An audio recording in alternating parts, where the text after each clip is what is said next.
The magic നോവലിലേക്ക് സ്വാഗതം. ഒരു പൂവിൻ്റെ മോഹം പാർട്ട് 8. നീരജ. കുഞ്ഞൂട്ടൻ്റെ നെഞ്ചിൽ ഒരു വെള്ളിടി ഉടഞ്ഞു.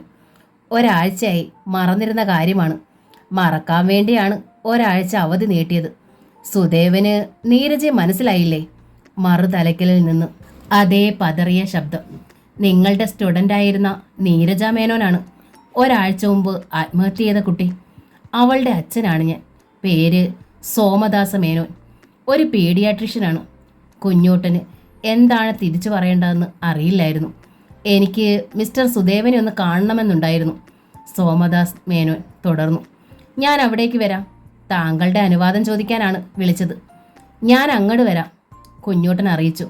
ഫ്യൂണറലിന് വരണമെന്ന് വിചാരിച്ചതാണ് എനിക്ക്, പക്ഷേ സാരയില്ല, വളരെ സൗമ്യമായാണ് ഡോക്ടർ പറഞ്ഞത്. ഇനിയിപ്പോൾ മിസ്റ്റർ സുദേവൻ ഇവിടേക്ക് വരണ്ട. നീരജയുടെ അമ്മ ഏതാണ്ട് സമനില തെറ്റിയ നിലയിലാണ് ഇപ്പോഴും. ഇനിയും നോർമലായിട്ടില്ല. അതുകൊണ്ട് ഇവിടെ വെച്ചൊരു മീറ്റിങ്ങോ ടോക്കോ വേണ്ട. ഞാൻ അവിടേക്ക് വരണതാണ് രണ്ടു കൂട്ടർക്കും സൗകര്യം. കുഞ്ഞൂട്ടൻ പിന്നെ ശബ്ദിച്ചില്ല. ഇന്ന് മിസ്റ്റർ സുദേവൻ അസൗകര്യമൊന്നുമില്ലല്ലോ? ഡോക്ടർ സോമദാസ് തിരക്കി. ഇല്ല, കുഞ്ഞൂട്ടൻ പറഞ്ഞു. Then okay, thank you. Line കട്ടായി. കുഞ്ഞൂട്ടന് വല്ലാത്ത പാരവശ്യം അനുഭവപ്പെട്ടു. എന്തിനാവാം ഡോക്ടർ സോമദാസ് മേനോൻ വരണത്? മകളെ ഇല്ലാതാക്കിയതിന് തന്നോട് പക പോക്കാനോ? അതോ ശാപം ചൊരിയാനോ? മറ്റെന്താണ് തന്നെക്കൊണ്ട് അദ്ദേഹത്തിന് ആവശ്യം? നീരജ ഇപ്പോഴില്ല. എന്തോ ഒരു മരണക്കുറിപ്പ് അവൾ എഴുതി വെച്ചിരുന്നുവെന്നാണ് ജയശങ്കറിൽ നിന്ന് അറിഞ്ഞത്. സുദേവൻ എന്ന അധ്യാപകൻ സ്നേഹിച്ചു വഞ്ചിച്ചുവെന്നാകാം നീരജ എഴുതി വെച്ചിരിക്കുക. സ്വന്തം ജീവനൊടുക്കി മറ്റുള്ളവരോട് പ്രതികാരം ചെയ്യുന്നവരുടെ രീതി അതാണല്ലോ. താൻ പക്ഷേ ഒരു വാക്കുകൊണ്ട് പോലും അവൾക്ക് ആശ നൽകിയിരുന്നില്ലല്ലോ. പിന്നെന്തിനാണ് ഈ ശിക്ഷ? അവളുടെ ഉള്ളിൽ ഇങ്ങനെ ഒരു ഭ്രാന്ത് കയറിയതിൽ താൻ നിരപരാധിയാണല്ലോ. ലോകം തന്നെ പഴിക്കണമെന്നാവും നീരജ് ആഗ്രഹിച്ചിട്ടുണ്ടാവുക. ഇതുമൂലം തൻ്റെ ദാമ്പത്യം പോലും തകരുമെന്ന് അവൾ പ്രതീക്ഷിച്ചിട്ടുണ്ടാവാം. ആരാ കുഞ്ഞേട്ടാ വിളിച്ചത്? കുഞ്ഞൂട്ടൻ്റെ പിന്നിലായി താമരയെത്തി.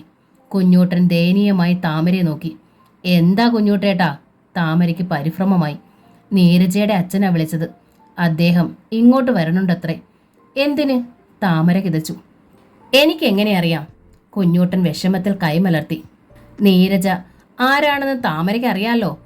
അവൾ എന്താണ് ചെയ്തിരിക്കുന്നതെന്നും. ആത്മഹത്യാക്കുറിപ്പിൽ എനിക്കെതിരെ എന്തെങ്കിലുമൊക്കെ അവൾ എഴുതി വിട്ടുണ്ടാവാം. അതേക്കുറിച്ച് ചോദിക്കാനാവാം അദ്ദേഹം വരണത്. ഒരു പക്ഷേ പിന്നാലെ വല്ല പോലീസ് കേസും കൂടി വന്നേക്കാം. അത്ര നല്ല ജാതകമാണ് എൻ്റേത്. ജാതകം എങ്ങനെയായാലും കുഞ്ഞൂട്ടേട്ടൻ തെറ്റൊന്നും ചെയ്തിട്ടില്ല എന്നൊരു സത്യം നമുക്ക് പിന്നിലുണ്ടല്ലോ. താമര ആരാഞ്ഞു. അത് മതി നമുക്ക്. ഏത് പ്രതിസന്ധിയും നമ്മൾ നേരിടും. എൻ്റെ കുഞ്ഞൂട്ടേട്ട തളരാതിരുന്നാൽ മതി. സ്നേഹപൂർവ്വം അവൾ കുഞ്ഞൂട്ടൻ്റെ ചുമലിൽ തഴുകി. സാധാരണ ഒരു പുരുഷനെതിരെ ഇത്തരം ഒരു ഇഷ്യൂ ഉണ്ടാവുമ്പോൾ അയാൾക്ക് ഏറ്റവും വലിയ തലവേദന സൃഷ്ടിക്കുക അയാളുടെ ഭാര്യയായിരിക്കും. താമരയുടെ കൈ കവർന്നുകൊണ്ട് കുഞ്ഞൂട്ടൻ അറിയിച്ചു. എനിക്ക് പക്ഷേ എൻ്റെ ഒപ്പം എൻ്റെ താമരയുണ്ടല്ലോ. എന്നിൽ പൂർണ്ണ വിശ്വാസം അർപ്പിച്ചുകൊണ്ട്. എൻ്റെ കരുത്ത് ഇത് മാത്രമാ. ജയിലിൽ കിടക്കാനും ഞാൻ തയ്യാറാ. ചെയ്യാത്ത തെറ്റിനാണല്ലോ. ഇങ്ങനെയൊരു തൊട്ടാവാടി. കുസൃതിയിൽ കുഞ്ഞൂട്ടൻ്റെ കൈത്തണ്ടയിൽ നുള്ളി താമര. പോലീസും ജയിലും ഒന്നും ഉണ്ടാവാൻ പോണില്ല. അതാണ് വിഷയമെങ്കിൽ നീരജയുടെ അച്ഛനാവില്ലല്ലോ കാണാൻ വരിക. പോലീസായിരിക്കില്ലേ? ഇതിപ്പോൾ കുഞ്ഞൂട്ടേട്ടൻ ഉദ്ദേശിക്കണതൊന്നും ആവില്ല. കാരണം നിങ്ങൾ രണ്ടും വല്ലതും കഴിച്ചിട്ടാണോ പൂന്താനത്തുനിന്ന് പുറപ്പെട്ടതെന്ന് അമ്മ ചോദിക്കണം. നാലിറയത്തിൻ്റെ കോണിൽ വന്നു നിന്ന സോമബാല പറഞ്ഞു. കഴിച്ചിട്ടല്ലെങ്കിൽ വിളമ്പട്ടേന്ന്. കഴിച്ചിട്ടാ വന്നത്, കുഞ്ഞൂട്ടൻ അറിയിച്ചു. ഇനി കുളി കഴിഞ്ഞു മതി എന്തേലും. കുളി കഴിഞ്ഞ് കുഞ്ഞൂട്ടൻ പുറത്തു വന്നപ്പോഴേക്കും പൂമുഖത്ത് ഡോക്ടർ സോമദാസ മേനോൻ എത്തിയിരുന്നു. എനിക്ക് വല്ലാത്തൊരു ക്ഷീണം, കുഞ്ഞൂട്ടൻ താമരയോട് പറഞ്ഞു. ഒന്ന് കിടക്കണമെന്ന് തോന്നുക. എന്താണാവോ ആ മനുഷ്യന് പറയാനുള്ളത്? ഭയപ്പെടേണ്ട തരത്തിലൊന്നും ആയിരിക്കില്ല, താമര പറഞ്ഞു. ഞാൻ ആ മുഖം ജനലഴികൾക്കിടയിലൂടെ കണ്ടു. ശാന്തമായിരിക്കണു. അമ്മ കൊണ്ടുകൊടുത്ത സംഭാരം വാങ്ങിക്കുടിക്കുകയും ചെയ്തു. എന്നാലും എനിക്ക് ആ മുഖം കാണാൻ വയ്യ. ഒറ്റ മോളായിരുന്നു ആ കുട്ടി. ഭാര്യയുടെ സമനില തെറ്റിയിത്രേ. സ്വന്തം മാതാപിതാക്കളെക്കുറിച്ച് ആ കുട്ടി ഒരു നിമിഷം പോലും ചിന്തിച്ചില്ലല്ലോ.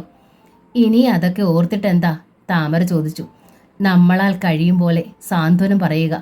തെറ്റിദ്ധരിച്ച് വല്ലതും പറയുകയോ ശോഭിക്കുകയോ ചെയ്താലും ക്ഷമിക്കുക. വിഷമത്തോടെ താമരയെ ഒന്ന് നോക്കിയിട്ട് പൂമുഖത്തേക്ക് നടന്നു കുഞ്ഞൂട്ടൻ.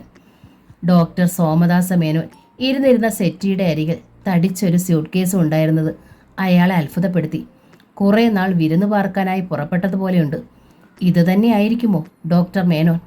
കുഞ്ഞൂട്ടനെ കണ്ടതും തളർന്ന പുഞ്ചിരിയോടെ മേനോൻ എഴുന്നേറ്റ് കൈകൂപ്പി. ഞാൻ ഡോക്ടർ സോമദാസൻ. താങ്കൾ സുദേവൻ തന്നെയാണല്ലോ? അതെ. ഡോക്ടർക്ക് അഭിമുഖമായി കുഞ്ഞൂട്ടൻ ഇരുന്നു. ഡോക്ടർ മേനോനും ഇരുന്നു. പിന്നിലെ ജനലഴികൾക്കരികിൽ താമര വന്ന് കാതോർത്തു നിന്നു. ആത്മഹത്യ ചെയ്ത കുട്ടിയുടെ അച്ഛനാണത്രേ. ലതയും അവളുടെ ഒപ്പം എത്തി. എന്തൊക്കെയോ എഴുതി വെച്ചിട്ടാണത്രേ അത് ആത്മഹത്യ ചെയ്തത്. ഹരിയേട്ടൻ പറഞ്ഞതാ. കുഞ്ഞൂട്ടനാണെന്ന് കരുതി ഹരിയേട്ടനോടാ അയാൾ ആദ്യം സംസാരിച്ചത്. എഴുതി വെച്ച കാര്യമൊക്കെ പറഞ്ഞതും ഞാനല്ല കുഞ്ഞൂട്ടൻ എന്ന് ഹരിയേട്ടൻ തുറന്നറിയിച്ചു. പിന്നെ അയാൾ ഒന്നും പറഞ്ഞില്ല. ലത വായ് പൊത്തി ചിരി അമർത്തി. താമരയ്ക്ക് വല്ലാത്ത അസഹ്യത തോന്നി. എന്തിനാണാവോ ഇയാൾ ഇപ്പോൾ പുറപ്പെട്ടിരിക്കണത്? ലത തുടർന്നു. നാണക്കേടാവോ ആവോ. പത്രങ്ങളിലൊക്കെ വല്ലതും വന്നാൽ കറുത്തയിടത്ത് സുദേവനെന്നല്ലേ എഴുതൂ. തൊട്ട് തെറിച്ചവർക്ക് പോലും തല നിവർത്തി നടക്കണ്ട. താമര വിഷമത്തിൽ ജനലഴികളിലേക്ക് മുഖമണച്ചു. കുട്ടിയോട് ഞാൻ പറഞ്ഞില്ലേ? ലത ചോദിച്ചു. കാണും പോലെ അത്ര പാവമൊന്നുമല്ല കുഞ്ഞൂട്ടനെന്ന്. ഞാൻ സഹിച്ചോളാം. കരച്ചിൽ പോലെയാണ് താമര പറഞ്ഞത്. കുഞ്ഞൂട്ടേട്ടെ ഇത്രയും തരം താഴ്ത്തി പറയുമ്പോൾ ഇത്രയെങ്കിലും മറുപടി പറയാതിരിക്കണമെന്ന് ശരിയല്ലെന്ന് അവൾക്ക് തോന്നി. അത് ശരി. ലത മുഖം വെട്ടിത്തിരിച്ചു. അപ്പോ അന്തർജനം നമ്പൂതിരിക്ക് സപ്പോർട്ടാണില്ലേ? എൻ്റെ ഈശ്വരാ, ഞാനെങ്ങും കണ്ടിട്ടില്ലേ ഇങ്ങനെ. അവൾ തിരിഞ്ഞു നടന്നു. അത്രയും ആശ്വാസമായി താമരയ്ക്ക് തോന്നി. എന്തേ? എനിക്ക് മിസ്റ്റർ സുദേവനോട് പറയാനുള്ളതെന്ന് അത്ഭുതപ്പെടണുണ്ടാവും ഇല്ലേ? ഡോക്ടർ സോമദാസ് ചോദിച്ചു. പേടിക്കണ്ട. ഒരച്ഛൻ്റെ ദുഃഖവും തീരാ നഷ്ടവും പറഞ്ഞ് താങ്കളെ അസ്വസ്ഥനാക്കാൻ വന്നതല്ല ഞാൻ. എൻ്റെ മകൾ എന്നെ ഉത്തരവാദിത്തം ഏൽപ്പിച്ചിട്ടാ പോയത്. അത് നിറവേറ്റാനാ ഞാൻ വന്നത്. കുഞ്ഞൂട്ടൻ്റെ കണ്ണുകൾ വിടർന്നു. താങ്കൾ മനസ്സിലാക്കിയിട്ടുണ്ടോയെന്നറിയില്ല. സോമദാസ് തുടർന്നു. എൻ്റെ മകൾ സുദേവനെ എത്രമാത്രം സ്നേഹിച്ചിരുന്നെന്ന്. ഡോക്ടർ, സുദേവനിൽ വീർപ്പുമുട്ടലുണ്ടായി. താങ്കൾക്ക് ബുദ്ധിമുട്ടാണെങ്കിലും എനിക്കത് പറയാതെ കഴിയില്ല മിസ്റ്റർ സുദേവൻ. എൻ്റെ മകൾ എന്നെ ഏൽപ്പിച്ചിരിക്കുന്ന ആദ്യ ജോലി അതാണ്. ലോകത്തിൽ ഒരു മനുഷ്യജീവിയും മറ്റൊരു മനുഷ്യനെ സ്നേഹിക്കുന്നതിലധികം അവൾ നിങ്ങളെ സ്നേഹിച്ചിരുന്നു. അതുകൊണ്ടാണ് നിങ്ങൾക്ക് വേണ്ടി മരിച്ചത്. കുട്ടിയാണവൾ. സ്നേഹം പ്രകടിപ്പിക്കാനുള്ള മാർഗമായാണ് അവൾ സ്വയം കൊല ചെയ്തതിനെ കണ്ടത്. ജനലരികിൽ നിന്നിരുന്ന താമര അറിയാതെ നെഞ്ചോട് കൈത്തല അമർത്തി. അതൊരു ഭ്രാന്തായി താങ്കൾക്ക് തോന്നാം. കുഞ്ഞൂട്ടനെ നോക്കി ഡോക്ടർ സോമദാസ് തുടർന്നു. അവളുടെ പ്രായത്തിൻ്റെ കിറുക്കായി എല്ലാവരും ഇതിനെ കരുതും. എൻ്റെ സ്ഥാനത്തുള്ള മറ്റച്ഛനമ്മമാരും അങ്ങനെ വിചാരിക്കൂ. പക്ഷേ എൻ്റെ മകളെ അടുത്തറിയുന്നവരാണ് ഞാൻ. ഞങ്ങൾക്ക് അവൾ മാത്രമേ ഉള്ളൂ. ഞങ്ങളെ മറന്നുകൊണ്ടാണ് അവൾ ഇത് ചെയ്തതും. എങ്കിലും എനിക്ക് അവളെ കുറ്റപ്പെടുത്താനാവണില്ല. ഒരു തെമ്മാടിയിലോ സാദാ പൂവാലനിലോ അല്ല അവൾക്ക് ആകർഷണമുണ്ടായത്. താങ്കളുടെ നന്മയാണ് എൻ്റെ മകൾ ആരാധിച്ചത്. അതേക്കുറിച്ച് അവൾ വിശദമായി എഴുതി വെച്ചിട്ടുണ്ട്. അവളുടെ സ്നേഹം കാണാതെ താങ്കൾ മറ്റൊരു പെൺകുട്ടി വിവാഹം കഴിച്ചപ്പോഴും ആ അഭിപ്രായങ്ങൾക്ക് തെല്ലും മാറ്റം ഉണ്ടായിട്ടില്ല. മരണക്കുറിപ്പിൽ എൻ്റെ കുട്ടി എഴുതിയിരിക്കുന്നത് അവൾക്കായി ഞങ്ങൾ കരുതി വച്ചിരിക്കുന്ന സ്നേഹം ഇനി നിങ്ങൾക്ക് നൽകണമെന്നാണ്. സുദേവൻ്റെ നെഞ്ചിനുള്ളിലൂടെ മൂർച്ചയുള്ളതെന്തോ കടന്നുപോയി. തുളുമ്പി കവിളിലേക്ക് ചാടിയ കണ്ണീർ താമര നേരിയതിൻ്റെ തുമ്പാൽ തുടച്ചു. അവൾ ഡയറിയിൽ കുറിച്ച ചില വാചകങ്ങൾ എൻ്റെ ഓർമ്മയിൽ മായാതെ നിൽക്കുന്നു. സുദേവൻ സാറിൻ്റെ നന്മയിലാണ് ഞാൻ എൻ്റെ സ്നേഹം സമർപ്പിച്ചത്. ഞാൻ സങ്കല്പിച്ചതിലും നല്ലവനായതുകൊണ്ടാണ് അദ്ദേഹം ആ സ്നേഹം നിരസിച്ചതും. ദാ സോമദാസ് അരിയിലിരുന്ന സ്യൂട്ട് കേസിലേക്ക് ചൂണ്ടി. ഇത് നിറയെ അവൾ എഴുതിയ ഡയറികളാണ്. ഇതെല്ലാം താങ്കളെ ഏൽപ്പിക്കണമെന്നാണ് മോൾ എഴുതിയിരിക്കുന്നത്. കൂട്ടത്തിൽ അവൾ വരച്ച കുറേ ചിത്രങ്ങളുമുണ്ട്. കുറച്ച് ചിത്രങ്ങൾ ഞങ്ങൾക്കായി ഡെഡിക്കേറ്റ് ചെയ്തിരിക്കുകയാണ്. കുഞ്ഞൂട്ടൻ ഒരക്ഷരവും മിണ്ടാതെ ഡോക്ടർ സോമദാസിനെ നോക്കിയിരുന്നു. ഇതെല്ലാം താങ്കൾക്കൊരു ശല്യമാവുകയാണെങ്കിൽ കത്തിച്ച് കളയാനുള്ള സ്വാതന്ത്ര്യവും അവൾ നൽകിയിട്ടുണ്ട്. ഇതൊരു ഏകപക്ഷ സ്നേഹമായതിനാൽ താങ്കളുടെ പത്നിയിൽ തെറ്റിദ്ധാരണകളൊന്നും സൃഷ്ടിക്കില്ലെന്ന് പ്രതീക്ഷിക്കുന്നു. മാത്രമല്ല എൻ്റെ മകൾ നീരജ ഇപ്പോൾ ഈ ഭൂമിയിലും ഇല്ലല്ലോ. സോമദാസ മേനോൻ എഴുന്നേറ്റു. കൂടെ കുഞ്ഞൂട്ടനും. ഈ പെട്ടി ഞാൻ ഇവിടെ വെക്കുന്നതിൽ വിരോധമില്ലല്ലോ? ഡോക്ടർ സോമദാസ് കുഞ്ഞൂട്ടയോട് തിരക്കി. ഇല്ല. കുഞ്ഞൂട്ടൻ്റെ തൊണ്ടയിടറി. സ്വയം കൊല ചെയ്ത് സ്നേഹം തെളിയിച്ച ഒരാളുടെ സമ്മാനമല്ലേ? വല്ലപ്പോഴും ഞാൻ വന്ന് കാണുന്നതിൽ വിരോധം? ഡോക്ടർ സോമദാസ് വീണ്ടും തിരക്കി.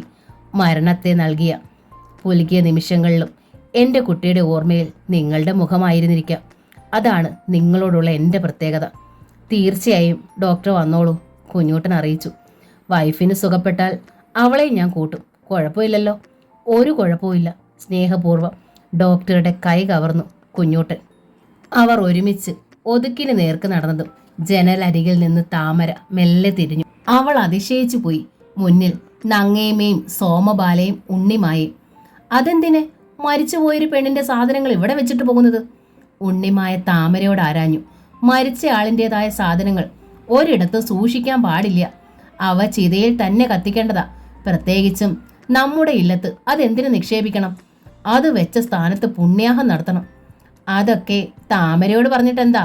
നങ്ങേമ ചോദിച്ചു. കുഞ്ഞൂട്ടനല്ലേ തീരുമാനിക്കേണ്ടത്. കുഞ്ഞൂട്ടയോട് പറയാനുള്ള അധികാരം താമരയ്ക്കല്ലേ ഉള്ളത്, ഉണ്ണിമായ പറഞ്ഞു. താമരയല്ലാതെ മറ്റൊരു പെണ്ണും ഇത് സഹിക്കില്ല. ദത്തേട്ടൻ്റെ അടുത്താണ് ഇങ്ങനൊരു സാധനം ഒരാൾ കൊണ്ടുവന്നതെങ്കിൽ ആ നിമിഷം ഞാനത് എടുപ്പിക്കും. അപ്പോഴേക്കും കുഞ്ഞൂട്ടൻ തിരികെ എത്തി. എന്താ കുഞ്ഞൂട്ട ഇത്? ഉണ്ണിമായ കുഞ്ഞൂട്ടനോട് തിരക്കി. കൊച്ചുരാമനോട് ഈ പെട്ടിയെടുത്ത് ഇല്ലത്തിന്റെ വളപ്പിന് പുറത്തേക്ക് എറിയാൻ പറ. എന്നിട്ട് വേഗം പുണ്യാഹം നടത്താം. ഇല്ല, കുഞ്ഞൂട്ടൻ പറഞ്ഞു. ഇല്ല, കുഞ്ഞൂട്ടൻ പറഞ്ഞു. ആ സ്വരത്തിന് വല്ലാത്ത ഉറപ്പ്. അയാൾ തിരിഞ്ഞ് അകത്തേക്ക് നടന്നു. ഉണ്ണിമായ തിരിഞ്ഞ് അർത്ഥഗർഭമായി താമരയെ നോക്കി. കേട്ടല്ലോ, തൃപ്തിയായല്ലോ. ഏകപക്ഷ സ്നേഹമെന്ന് ആ തന്ത ഡോക്ടർ പറഞ്ഞത് നേരെയൊന്നും ആവില്ല. അങ്ങടും ഇങ്ങടും ഉണ്ടായിരുന്നിരിക്കാം. ഇല്ലാച്ച ഒരുത്തി ആത്മഹത്യയില്ല. എത്ര ഉറപ്പിച്ച് കുഞ്ഞൂട്ടൻ ഇല്ല എന്നും പറയില്ല. പെട്ടെന്ന് താമരയും കുഞ്ഞൂട്ടൻ പോയ ഭാഗത്തേക്ക് നടന്നു. ഉണ്ണിമായ വിജയഭാവത്തിൽ നങ്ങേമ്മയും സോമബാലയെ നോക്കി. കണ്ടോളൂ, ഇന്നിനി തൃമാകലശവും കൊടിയേറ്റുമാ. കുഞ്ഞൂട്ടനെ അവൾ നക്ഷത്രം എണ്ണിക്കും. തെക്കിനിയുടെ വാതുക്കൽ ചെന്ന് കാതോർത്തോളൂ, അപ്പ കേക്കാം സർവം സഹയുടെ വായ്ത്താരി. വെട്ടിത്തിരിഞ്ഞ് ഉണ്ണിമായ മറുവശത്തേക്കും വെച്ചു പിടിച്ചു. ഈ ഉണ്ണിയേട്ടത്തെ ആരുടെ പക്ഷത്താ? സോമബാല അത്ഭുതത്തിൽ നങ്ങേമ്മയുടെ മുഖത്ത് നോക്കി. കുഞ്ഞൂട്ടേട്ടയുടെ പക്ഷത്താണോ അതോ താമരേട്ടത്തിയുടെ പക്ഷത്തോ? കുഞ്ഞൂട്ടേട്ട താമരേട്ടത്തെ തെറ്റിക്കണമെന്ന് നിർബന്ധമുള്ള പോലെ തോന്നും ഉണ്ണിയേട്ടത്തിന്റെ വർത്താനം കേട്ടാൽ. നിർബന്ധമുണ്ടേ, നങ്ങേമ്മ പറഞ്ഞു. തെറ്റിദ്ധരിപ്പിച്ച് തമ്മി തല്ലിച്ച് അതുങ്ങളെ പിരിക്കാനുള്ള ശ്രമം അവളുടെ. ഞാൻ പെറ്റ മോളാന്ന് വെച്ച് ദുഷ്ടത്തരത്തെ പിന്തുണയ്ക്കില്ല നങ്ങേമ്മ. എന്നാലും കഷ്ടം തന്നെ. സോമ മൂക്കിൽ വിരൽ ചേർത്തു. പക്ഷേ നീ വിഷമിക്കണ്ട, നങ്ങേമ്മ പുഞ്ചിരിച്ചു. അതിനുള്ള വെള്ളം അങ്ങട് വാങ്ങി വെച്ചോട്ടെ ഉണ്ണിമായ. അവളുടെ കണക്കിൽപ്പെട്ട ആളല്ല താമര. ഭൂമിയിൽ വളരെ അപൂർവമായ കുലവധൂടികൾ ജന്മമെടുക്കൂ. അത്തരത്തിലൊരു ജന്മമാ താമരയുടേത്. പൂന്താനത്തില്ലത്ത് വെച്ച് ആദ്യം കണ്ടപ്പോഴേ എനിക്കത് വ്യക്തമായി. എൻ്റെ കുഞ്ഞൂട്ടന് ദൈവം ഒരു പോരായ്മ കൊടുത്തപ്പോൾ അത് മനസ്സിലാക്കി അവനെ ചേർത്ത് പിടിച്ചു കൊണ്ടുപോകാൻ എല്ലാ അർത്ഥത്തിലും ചേർന്നൊരു സഹധർമ്മിണിയെ ദൈവം കൊടുത്തു എന്ന് കരുതിയാൽ മതി. വേളിയുടെ സമയത്ത് ഓദിക്കൻ ചെല്ലണത് കേട്ടിട്ടുണ്ടോ? അവർ ഈണത്തിൽ സോമയെ ചൊല്ലി കേൾപ്പിച്ചു.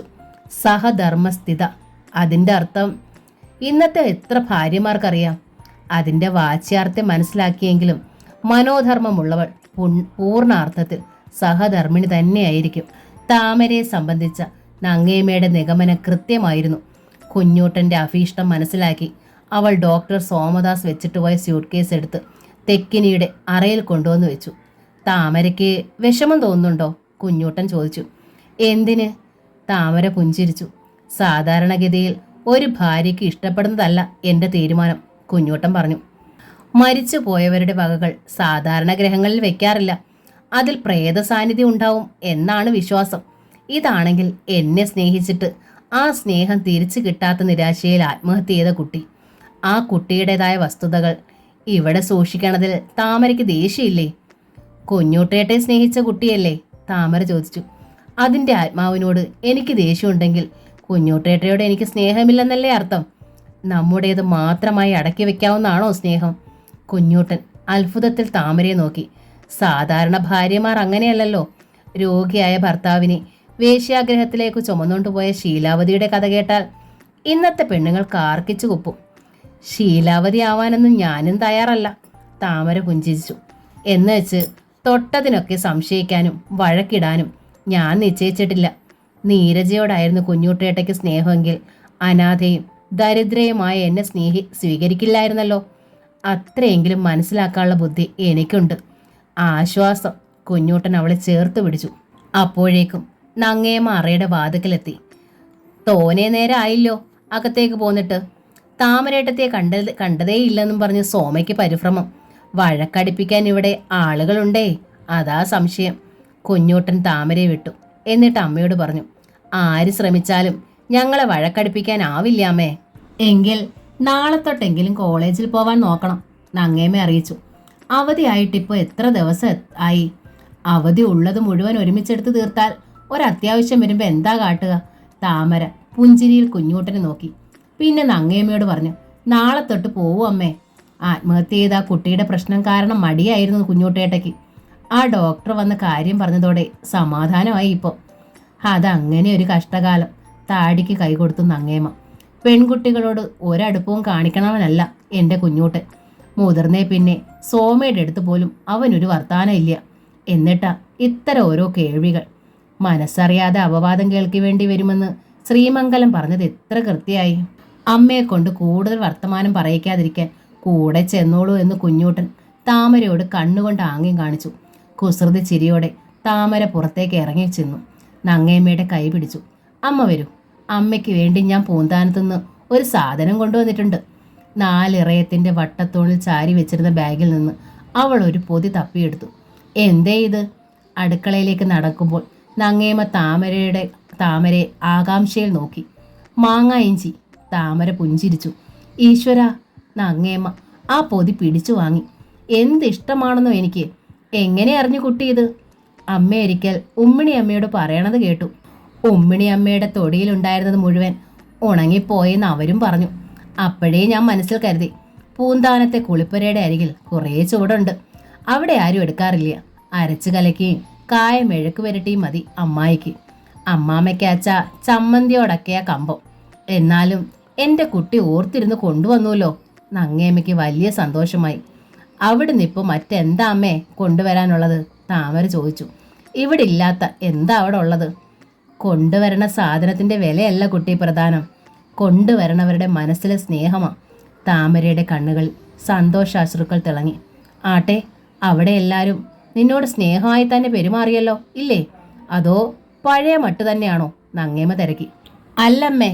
അമ്മായി കുഞ്ഞൂട്ടേട്ടയോട് തനിക്കെതിരെ പറഞ്ഞു കൊടുത്തതെല്ലാം താമര മനഃപൂർവ്വം അവഗണിച്ചു. എല്ലാവരും ഇവിടേക്ക് വരാൻ തിടുക്കം കൂട്ടിയിരിക്കുക. പ്രത്യേകിച്ചും അമ്മായി. ഇവിടെ വന്ന് എൻ്റെ ഒപ്പം 2 ദിവസം താമസിക്കണമെന്ന് വലിയ കൊതിയാണത്രേ. വ്യാസേട്ട വന്നാൽ ആ ഒപ്പം വരാനാ ഉദ്ദേശം. വ്യാസേട്ടൻ എന്ന് പറയുന്നത്? നങ്ങേമ്മയ്ക്ക് ആ പേരത്ര പരിചിതമായിരുന്നില്ല. വേദവ്യാസൻ എന്നാ മുഴുവൻ പേര്. അമ്മാമ്മയുടെ മോനാ. ഉത്തരയുടെയും ഊർമിളേട്ടത്തിൻ്റെയും മൂത്താൾ ഡോക്ടറാണെന്ന് കേട്ടത് നങ്ങേമ്മയിൽ നേരിയൊരു താല്പര്യം ഉണർത്തി. അരികിലുണ്ടായിരുന്ന സോമയെ അവർ ഒന്നു നോക്കി. വേദവ്യാസനെക്കുറിച്ച് താമര എപ്പോഴോ പറഞ്ഞത് നങ്ങേമ്മയ്ക്ക് ഓർമ്മ വന്നു. താമരയുടെ അമ്മായി അത്ര നല്ല തരത്തിലല്ലാത്തത് കൊണ്ട് അവർ അതിൽ ആകാംക്ഷ കാണിച്ചില്ലെന്ന് മാത്രം. അമ്മാമ്മയുടെ തരമോ അതോ അമ്മായിയുടെ തരമോ ഈ വ്യാസൻ? നങ്ങേമ്മ തിരക്കി.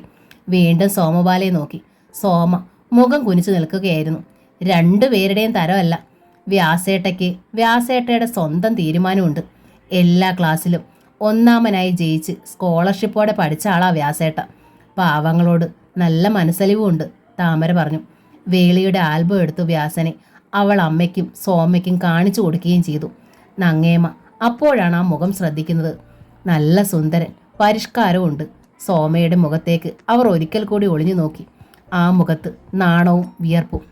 സോമയ്ക്ക് ധാരാളം ആലോചനകൾ വരണുണ്ട്. ചേരുന്ന ഒന്ന് ഉടനെ നടത്തണമെന്നുണ്ട് നങ്ങേമ്മയ്ക്ക്. അച്ഛനില്ലാത്ത കുട്ടിയാണ്. ഏട്ടന്മാർ ഓരോരുത്തരായി സ്വന്തം വഴിക്ക് പോയാൽ അതിൻ്റെ കാര്യം കഷ്ടത്തിലാകും. ഇല്ലത്ത് കണക്കില്ലാത്ത സ്വത്തുണ്ടെന്ന് പറഞ്ഞിട്ട് കാര്യമില്ല.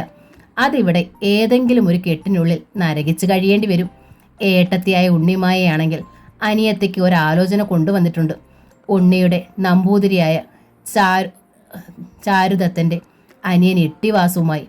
അങ്ങനെ ഒരു സംസാരം വന്ന ശേഷം ഇട്ടിവാസുവിനെ കണ്ണെടുത്താൽ കണ്ടുകൂടാ സോമയ്ക്ക്. എൻ്റെ ജീവൻ കളയും ഞാൻ എന്നു ഒരിക്കൽ അവൾ പറയുകയും ചെയ്തു. ഈ വ്യാസനാണെങ്കിൽ നേരിട്ടറിയാവുന്ന ചെറുപ്പക്കാരനാണ്. അറിഞ്ഞുകൊണ്ട് താമര ഒന്നും ഒളിക്കില്ല.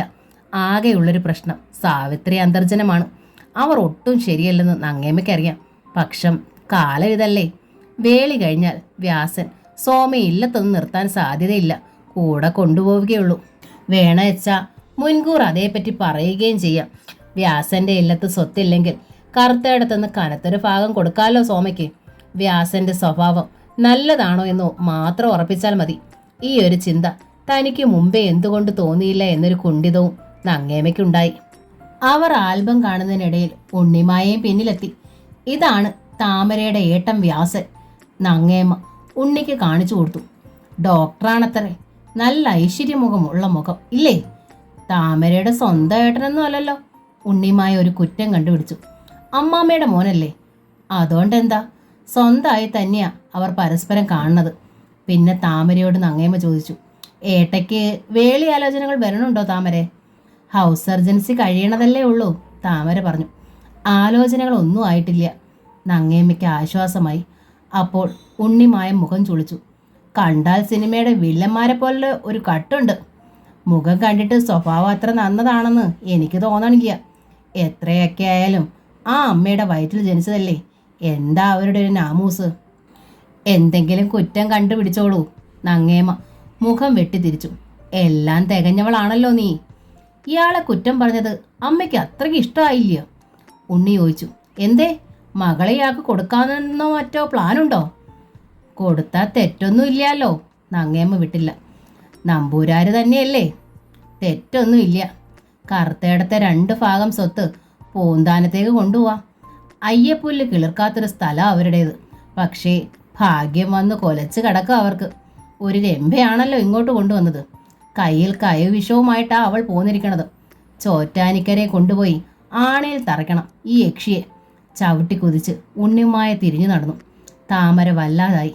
ഇത്തരം ദുർവ്യാഖ്യാനങ്ങളൊന്നും അവൾ പ്രതീക്ഷിച്ചതേയില്ല. കുട്ടി വിഷമിക്കണ്ട, നങ്ങേമ്മ താമരയെ ആശ്വസിപ്പിച്ചു. അവളുടെ ഉദ്ദേശം നടക്കാതെ പോകുമോ എന്നുള്ള ആദിയ. ഏതായാലും ഇട്ടി വാസുവിന് ഞാൻ എൻ്റെ കുട്ടിയെ കൊടുക്കില്ല, അതുറപ്പാ. അതിൽ ഭേദം ഇതിനെ കല്ല് കെട്ടി കുളത്തിൽ താഴ്ത്തണതാ. താമര ഒരു മറുപടിയും പറഞ്ഞില്ല. കുഞ്ഞൂട്ടനോടും അവൾ അതേപ്പറ്റി സൂചിപ്പിച്ചില്ല. എങ്കിലും വ്യാസേട്ടൻ സോമയെ വേട്ടിരുന്നെങ്കിൽ എന്നൊരാശ പുതിയതായി താമരയുടെ മനസ്സിൽ നാമ്പിട്ടു. സോമ അത്ര നല്ല കുട്ടിയാണ്, വ്യാസേട്ടയ്ക്ക് ചേരുന്നത്ര സുന്ദരി. താമരയുടെ കാഴ്ചപ്പാടിൽ വ്യാസനും വളരെ നല്ല ആളാണ്. സോമയുടെയും വ്യാസേട്ടയുടെയും മനസ്സുകളാണ് അവർക്കറിയാത്തത്. എന്നാൽ 2-3 ദിവസം കഴിഞ്ഞ ഒരു സന്ധ്യയ്ക്ക് സോമ ആ ആൽബം തുറന്നു നോക്കുന്നത് താമര കണ്ടു. അവൾ തുറന്നു വെച്ചിരുന്ന പേജിൽ വ്യാസേട്ടൻ്റെ ചിത്രവും ഉണ്ടായിരുന്നു. എന്തിനോ താമരയുടെ ഉള്ളിൽ പൂമഴ പെയ്തു. നങ്ങേമ്മ പക്ഷേ വ്യാസന്റെ കാര്യം പിന്നീട് ശബ്ദിച്ചതേയില്ല. അതിനിടയിൽ സോമയ്ക്കൊരാലോചന കൂടി വന്ന് അലസിപ്പോയി. സോമയുടെ പെൺകുട നടക്കാനായി വേട്ടയ്ക്കൊരു മകൻ പ്രത്യേക പൂജ നടത്തി നങ്ങേമ്മ. പൂജ കഴിഞ്ഞതിൻ്റെ പിറ്റേന്ന് കറുത്തേടത്തെ പൂമുഖത്ത് ഒരു ടാക്സി വന്നു നിന്നു. അതിൽ നിന്ന് ആദ്യം ഇറങ്ങിയത് പൂന്താനത്തെ സാവിത്രിയായിരുന്നു. പുറകെ വേദവ്യാസനും. മുകൾ നിലയുടെ മട്ടുപ്പാവിൽ തൂക്കിയിരുന്ന പഴയ ശരറാന്തലുകൾ അഴിച്ച് പൊടി തുടച്ച് വൃത്തിയാക്കുകയായിരുന്നു താമര. കാറിൽ നിന്നിറങ്ങിയ സാവിത്രിയും വേദവ്യാസനെയും കണ്ട് റാന്തലുകൾ താഴെ വെച്ച് അവൾ താഴെ കൂടി. കോണി ഇറങ്ങി താമര താഴെ എത്തിയപ്പോഴേക്കും സാവിത്രിയും വ്യാസനും പൂമുഖത്ത് കടന്നിരുന്നു. വരണ വിവരം അറിയിച്ചതേയില്ല, സാവിത്രിയുടെ കരം കവർന്നുകൊണ്ട് താമര പറഞ്ഞു. പൂന്താനത്ത് ഫോണില്ലാന്നറിയാലോ, സാവിത്രി ചോദിച്ചു. കത്തെഴുതിയാൽ ഇവിടെ കിട്ടാൻ 2 ദിവസം എടുക്കും. ഇതിപ്പോൾ പെട്ടെന്നുള്ള തീരുമാനോ? ഇന്നലെ വ്യാസം വന്നു. കറുത്തയിടത്ത് പോയി താമരയെ കാണണ്ടെന്ന് ചോദിച്ചു. പോകാതെ ഞാനും സമ്മതിച്ചു. രാവിലെ പുറപ്പെടുകയും ചെയ്തു, അത്രേ ഉള്ളൂ. ബാഗൊന്നും കൊണ്ടുവന്നില്ലേ? സാവിത്രിയുടെ ഒഴിഞ്ഞ കൈ കണ്ട് താമര അന്വേഷിച്ചു. വന്നാൽ എൻ്റെ ഒപ്പം 2 ദിവസമെങ്കിലും ഇവിടെ താമസിക്കാമെന്ന് പറഞ്ഞിരുന്നു അമ്മായി. എനിക്ക് ആശയുണ്ട് കുട്ടി, സാവിത്രി പരിഭവത്തിൽ വ്യാസനെ നോക്കി. പക്ഷേ വ്യാസൻ ഇന്ന് എന്നെ മടങ്ങണത്രേ. എനിക്കിപ്പോൾ തനിച്ചു പോകാൻ കഴിയുമോ? അതുകൊണ്ട് പിന്നീടൊരിക്കൽ ഉത്തരയോ ഊർമിളയോ കൂട്ടി വരാമെന്ന് വെച്ചു. അപ്പോഴേക്കും കറുത്തേടത്തെ അന്തർജനങ്ങൾ എല്ലാവരും പൂമുഖത്തെത്തിക്കഴിഞ്ഞിരുന്നു. നങ്ങേമ്മ മുന്നിലും ഉണ്ണിമായയും ലതയും പിന്നിലും. ഏട്ടത്തിമാരുടെ നിഴലായി ഏറ്റവും പുറകിലായി സോമബാല. ഇതാണോ വ്യാസൻ എന്നർത്ഥത്തിൽ ലത ഉണ്ണിമായയെ നോക്കി. ഉണ്ണിമായയുടെ മുഖം നിറയെ പരിഹാസമായിരുന്നു. എപ്പോ തിരിച്ചു അവിടുന്ന്? നങ്ങേമ്മ സാവിത്രിയോട് ലോഹ്യം ചോദിച്ചു. രാവിലെ പ്രാതൽ കഴിഞ്ഞ് പുറപ്പെട്ടു. വ്യാസന് ഉടനെ മടങ്ങണേ, അവൻ ഡോക്ടറല്ലേ. എവിടെയും വിരുന്ന് പാർക്കണത് അവന് ഇഷ്ടമല്ല. ഊർമിളയുടെ ഉത്തരയുടെ ഇല്ലങ്ങളിൽ അവൻ പോവാറേയില്ല. സ്വന്തം അനിയത്തി അല്ലാത്തത് കൊണ്ടാവാം താമരയെ കാണാൻ വരാതിരുന്നതെന്ന് നിങ്ങൾ ധരിച്ചാലോ എന്ന് ഭയന്നാ എൻ്റെ കുട്ടി ഇവിടേക്ക് വരാമെന്ന് നിശ്ചയിച്ചത്. കിട്ടിയ സന്ദർഭത്തിൽ മകനെ ഒന്ന് പ്രകീർത്തിക്കാമെന്ന് വിചാരിച്ച സാവിത്രി സത്യത്തിൽ കറുത്തയിടത്തെ പ്രൗഢികളൊന്ന് കൺപാർക്കുകയായിരുന്നു രണ്ടുപേരുടെ ഉദ്ദേശം. ഊർമിളയുടെ ഉത്തരയുടെ ഇല്ലങ്ങളിൽ വ്യാസൻ പോയിട്ടില്ലെന്നുള്ളത് നേരാണ്. ദാരിദ്ര്യത്തെ അയാൾക്ക് അത്ര വെറുപ്പാണ്. സമ്പന്നമായൊരു ജീവിതമാണ് എക്കാലവും വ്യാസന്റെ സങ്കല്പം. നല്ലൊരു ഡോക്ടറായതുകൊണ്ട് മാത്രം തനിക്ക് സമ്പന്നമായൊരു സാഹചര്യം ലഭ്യമാകുമെന്ന് അയാൾ കരുതുന്നില്ല. പണക്കാരിയായ പത്നിക്ക് മാത്രമേ കണ്ണ് ചിമ്മി തുറക്കുന്ന വേഗത്തിൽ പുരുഷന്റെ ജീവിതം മാറ്റിമറിക്കാൻ കഴിയൂ. സഹോദരിമാരുടെ എല്ലാം പെൺകൊടകൾ കഴിഞ്ഞ സ്ഥിതിക്ക് ഇനി വ്യാസന്റെ ലക്ഷ്യം ഒരു നല്ല വേളിയാണ്. കറുത്തയിടത്തെ കേമം അയാൾ വേണ്ടുവോളം കേട്ടിട്ടുണ്ട്. താമരയുടെ നമ്പൂതിരിക്ക് സുന്ദരിയും കന്യകയുമായ ഒരു അനിയത്തിയുണ്ടെന്നും അറിയാം. താമരയുടെ പെൺകൊടയുടെ അന്ന് ആ കുട്ടി ഒരു നോക്ക് കാണുകയും ചെയ്തിരിക്കണു. വരൂ, നമുക്ക് നാലിറയത്തിരിക്കാം. നങ്ങേമ അതിഥികളെ ക്ഷണിച്ചു. വൈദ്യുതിയുടെ സഹായമില്ലാതെ കാറ്റും വെളിച്ചവും കിട്ടണ ഇടമാണ് നാലിറയം. ചുവരിലും മച്ചിലും ചിത്രപ്പണികളുണ്ട്. കറുത്തയിടത്തെ നാലിറയത്തിൻ്റെ ഒരു വശം മൊത്തം ചന്ദനമാണ്. ദിവസേന നനഞ്ഞ തുണി കൊണ്ട് പൊടി തുടയ്ക്കുന്നതിനാൽ നേർത്ത ചന്ദനഗന്ധം അവിടെ ഉണ്ടാവാറുണ്ട്. എപ്പോഴും അടുപ്പമുള്ള അതിഥികൾക്ക് മാത്രമേ അവിടേക്ക് ക്ഷണിക്കാറുള്ളൂ. വ്യാസനെ കാണാനായി കുഞ്ഞൂട്ടനും നരഹരിയും ഭവദാസനും ചാരുദത്തനുമെല്ലാം നാലിറയത്തെത്തി. കുഞ്ഞൂട്ടനൊഴിച്ചുള്ളവരുമായി വ്യാസൻ അത്ര അടുപ്പം പോരാ. താമരയുടെ പെൺകൊടയ്ക്ക് മിന്നൽ പോലെ കണ്ട ഓർമ്മയുള്ളൂ. നങ്ങേമ്മ അവരെയെല്ലാം വ്യാസന് പരിചയപ്പെടുത്തി കൊടുത്തു. വേദവ്യാസൻ എല്ലാവരെയും നോക്കി കൈകൾ കൂപ്പി. കറുത്തയിടത്ത് ഇഷ്ടം പോലെ സ്വത്തുണ്ടെങ്കിലും കുഞ്ഞൂട്ടന് മാത്രമേ ഉള്ളൂ കാര്യമായ പഠിപ്പ്. മലയാളം ജയിച്ചു എന്ന് മാത്രം.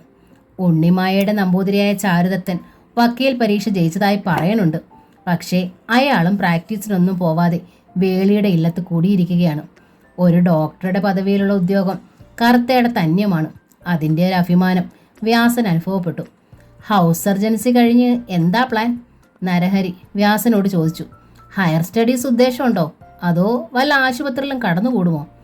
ആ അന്വേഷണത്തിൽ ഉള്ളതായി വ്യാസന് തോന്നി. ചാരുദത്തന്റെ വർത്തമാനവും ആളുകളെ കൊച്ചാക്കുന്ന തരത്തിലായിരുന്നു. സഹോദരിമാരുടെ നമ്പൂതിരികൾ എന്തു ചെയ്യുന്നു എന്നറിയാനായിരുന്നു അയാളുടെ ജിജ്ഞാസ. മറുപടി പറയാൻ വ്യാസൻ പതറണത് കണ്ടപ്പോൾ സാവിത്രി ശക്തിയിൽ തിരിച്ചടിച്ചു. അവരെല്ലാം അവരുടെ ഇല്ലങ്ങളിലാ. വേളിയുടെ ഇല്ലത്ത് വന്ന് ചേക്കേറാന്ന് വെച്ചാൽ ഞാൻ സമ്മതിക്കില്ലേ? അടി കൊണ്ടതുപോലെ വിളറി ചാരുദത്തൻ. നങ്ങേമ്മയ്ക്കാണെങ്കിൽ സാവിത്രിയുടെ ആ മറുപടി നന്നേ ഇഷ്ടമാവുകയും ചെയ്തു. പറഞ്ഞ നേരം കൊണ്ട് വിഭവസമൃദ്ധമായ സദ്യ ഒരുക്കിയവർ. അങ്ങനെയൊരു സ്വീകരണം സാവിത്രിയോ വേദവ്യാസനോ പ്രതീക്ഷിച്ചില്ല. ഞാൻ മനസ്സിൽ കണ്ട കറുത്തയിടമേ അല്ലല്ലോ ഇത്. മകന്റെ കാതിൽ സാവിത്രി മന്ത്രിച്ചു. നോട്ടം എത്താത്രത്ര വലിയ വിളപ്പ്. എത്ര കെട്ടുകളാ, എത്ര പാത്രങ്ങളാ! ഇങ്ങനെയൊരു ദേഹണ്ണപ്പുര ഞാൻ കണ്ടിട്ടേയില്ല.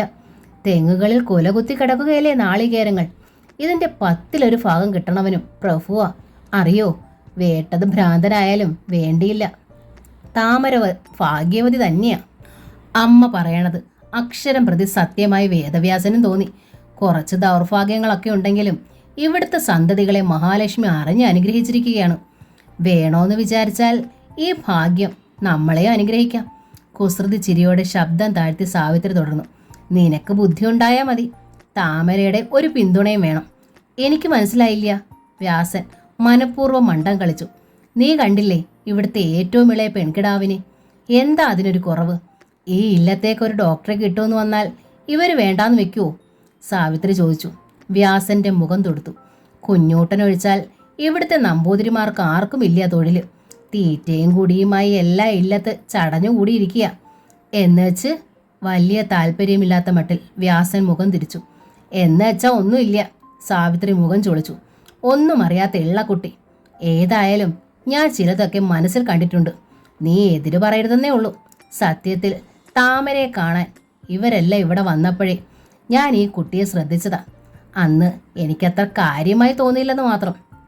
പക്ഷെ ഇപ്പോൾ ഈ ഇല്ലത്ത് വന്ന് കണ്ടപ്പോൾ അരക്കൈ നോക്കണമെന്ന് എനിക്കും തോന്നുക. നമുക്ക് നന്നാവണ്ടേ മോനെ. അച്ഛൻ്റെ അതേ മനസ്ഥിതിയും വെച്ചുകൊണ്ടിരുന്നാൽ നമ്മൾ ഒരിക്കലും കയറില്ല. നമ്മൾ ഓരോന്ന് ആശിച്ചത് കൊണ്ട് എന്താമേ പ്രയോജനം? വ്യാസൻ ചോദിച്ചു. നമ്മൾ മാത്രമൊന്നും അല്ലേ കുട്ടിയെ ആശിക്കണത്? വ്യാസന്റെ തഴുകി സാവിത്രി. ഊണ് വിളമ്പുമ്പം ആ കുട്ടിയുടെ കണ്ണുകൾ ഇടയ്ക്കിടെ നിന്റെ മുഖത്തേക്ക് പാറി വരണത് ഞാൻ കണ്ടൂടാ. മുഖത്ത് എന്തൊരു നാണമായിരുന്നു. സത്യത്തിൽ വ്യാസനും അത് ശ്രദ്ധിച്ചിരുന്നതാണ്. അതയാളിൽ അത്രയധികം പ്രതീക്ഷ നൽകിയില്ലെന്ന് മാത്രം. വിവാഹ സ്വപ്നങ്ങൾ നെയ്യുന്ന എത്രയോ പെൺകുട്ടികൾ തന്നെ കൗതുകത്തോടെ വീക്ഷിക്കാറുണ്ട്. പെൺകുട്ടികൾ ഭ്രമിക്കുന്നത് പുരുഷ മുഖത്തിലാണ്. പക്ഷേ അത് വേളിയിൽ കലാശിക്കണമെങ്കിൽ വേറെയും അനവധി കടമ്പകൾ കടക്കണം. എങ്കിലും കറുത്തേടത്തെ ഇളയ പെൺകിടാവ് വ്യാസന് സുഖകരമായൊരു ഓർമ്മയായി മാറി. മടങ്ങാൻ നേരം സാവിത്രി താമരയോട് സ്നേഹപൂർവ്വം ആവശ്യപ്പെട്ടു, ഇനി മോൾ വരുമ്പോൾ ഒപ്പം സോമക്കുട്ടിയെ കൂടി കൊണ്ടുവരണം കേട്ടോ. എനിക്കതിനെ ഒത്തിരി ഇഷ്ടമായി. ഇവിടെ സമ്മതക്കുറവില്ലെങ്കിൽ നമ്മുടെ വ്യാസന് വേണ്ടേ മോളെ ഒരു കുട്ടി. രോഗി ഇച്ഛിച്ചതും വൈദ്യം വിധിച്ചതും ഒന്നാണെന്ന് താമരയ്ക്ക് മനസ്സിലായി. അവൾക്കും അതൊരു വലിയ മോഹമായി. നങ്ങേമ പക്ഷേ തൻ്റെ മനസ്സിലിരിപ്പ് കുഞ്ഞൂട്ടനോടാണ് പറഞ്ഞത്. സോമയ്ക്കിപ്പോൾ എത്ര ആലോചനകളായി കുഞ്ഞൂട്ട വന്നു പോണു. പല മനസ്സിൽ പിടിച്ച് ഒന്നും ഉറയ്ക്കണില്ലല്ലോ. ആ നിലയ്ക്ക് നമുക്ക് ഈ വ്യാസന്റെ കാര്യം ഒന്ന് ചിന്തിച്ചാലോ? പൂന്താനത്ത് ദാരിദ്ര്യമാണെങ്കിലും വ്യാസൻ ഒരു ഡോക്ടറല്ലേ. നമുക്ക് വേണേച്ചാൽ ഒരു ക്ലിനിക്ക് ഉണ്ടാക്കി കൊടുക്കാം. ചോദിക്കണ സ്ത്രീധനവും കൊടുക്കാം. ഏതായാലും ഉണ്ണിയുടെ സ്ഥിതി വരില്ലേ സോമയ്ക്ക്? തികഞ്ഞ ആലോചനയിലായിരുന്നു കുഞ്ഞൂട്ടൻ്റെ മറുപടി. എൻ്റെ ചിന്തയിലും വരാഞ്ഞതല്ല ഇക്കാര്യം. പക്ഷേ അമ്മയ്ക്കറിയാലോ താമരയുടെ അമ്മായിയെ. മൊതകുടിക്ക് ചെന്നപ്പോൾ പോലും അവരുടെ പെരുമാറ്റം വല്ലാത്തതായിരുന്നു. അമ്മയോട് ഞാൻ പറഞ്ഞില്ലെന്നേ ഉള്ളൂ. അവരെങ്ങനെയും ആവട്ടെ, നങ്ങേമ്മ പറഞ്ഞു. വേദവ്യാസൻ എത്രമാണെന്ന് നോക്കിയാൽ മതി നമ്മൾ. വേളി കഴിഞ്ഞ് അയാൾ സോമയെ ഈ അമ്മയ്ക്കൊപ്പം ഇല്ലത്താക്കിയിട്ട് പോവുകയൊന്നുമില്ല. അത് പറ്റില്ല എന്ന് നമ്മൾ മുമ്പേ പറഞ്ഞാൽ മതിയല്ലോ. അല്ലെങ്കിലും ഇന്നത്തെ കാലത്ത് ഉദ്യോഗമുള്ള ആൺകുട്ടികൾ ഭാര്യമാരെ ഒപ്പം കൂട്ടുകയല്ലേ പതിവ്.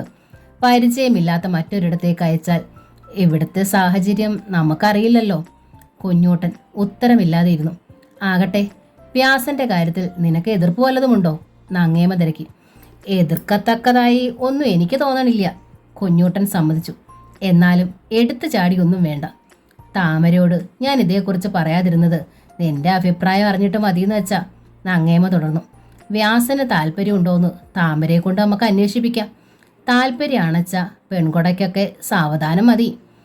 അയാൾക്കൊരു പക്ഷേ താല്പര്യമില്ലാച്ചാ നമ്മൾ അതും പ്രതീക്ഷിച്ച് കാത്തിരിക്കണ്ടല്ലോ. അത് ശരിയാണെന്ന് കുഞ്ഞൂട്ടനും തോന്നി. ഞാൻ താമരയോട് സംസാരിക്കാം, അയാൾ പറഞ്ഞു. അമ്മയുടെ അടുത്ത് അവൾക്ക് ഒരു പക്ഷേ എല്ലാം വിട്ടു തുറന്നു പറയാൻ ബുദ്ധിമുട്ടുണ്ടാകും. കിടക്കറയിൽ വെച്ചാണ് കുഞ്ഞൂട്ടൻ വിഷയം അവതരിപ്പിച്ചത്. വ്യാസേട്ടയുടെ മനസ്സ് എനിക്കറിയില്ല, താമര പറഞ്ഞു. പക്ഷെ അമ്മായിക്ക് സമ്മതമാണ്. എൻ്റെ അടുത്ത് സൂചിപ്പിക്കുകയും ചെയ്തു. അടുത്ത കുറി പൂന്താനത്ത് ചെല്ലുമ്പോൾ സോമയും കൊണ്ട് ചെല്ലണമെന്ന് പറഞ്ഞിട്ടുമുണ്ട്. ഈ വ്യാസേട്ട എങ്ങനെ? കുഞ്ഞൂട്ടൻ ചോദിച്ചു. എന്തായാലും തുറന്നു പറയണം. സോമ എനിക്ക് അനിയത്തിയല്ല, മോള. അറിയാലോ, അവൾക്കൊരു ദോഷവും വരണത് എനിക്ക് സഹിക്കില്ല. ഏട്ടൻ എന്ന നിലയ്ക്ക് വ്യാസേട്ടയെക്കുറിച്ച് എനിക്ക് നല്ലതേ പറയാനുള്ളൂ, താമര അറിയിച്ചു. നിരന്തരം ദ്രോഹിച്ചിരുന്ന അമ്മായിയെക്കുറിച്ച് പോലും താമര ദോഷം പറഞ്ഞിട്ടില്ല, കുഞ്ഞൂട്ടൻ ഓർമ്മിപ്പിച്ചു. അമ്മായിയെപ്പോലല്ല വ്യാസേട്ടൻ എന്നോട് എപ്പോഴും അലിവ് കാണിച്ചിട്ടുണ്ട്. എന്നുവെച്ച് ഞാൻ പറയണത് കുഞ്ഞൂട്ടേട്ട വിശ്വസിക്കണ്ട. ഇല്ലത്തിന് വെളിയിലുള്ള വ്യാസേട്ട എനിക്കറിയില്ലല്ലോ. ആ നിലയ്ക്ക് നന്നായി ആലോചിച്ചിട്ട് തീരുമാനം എടുത്താൽ മതി. ആലോചനയിൽ കുഞ്ഞൂട്ടൻ താടി തടവി. അന്വേഷിക്കാതെ തീരുമാനിക്കണ പ്രശ്നമേ ഇല്ല.